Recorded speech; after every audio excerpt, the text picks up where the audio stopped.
ఏం చేస్తున్నావు ఇప్పుడు నువ్వు? చెప్పండి. చెప్పవా?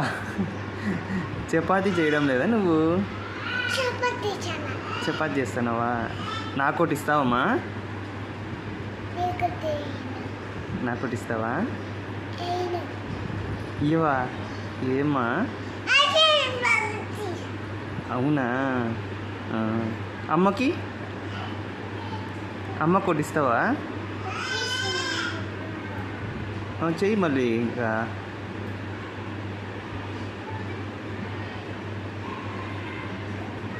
వావ్,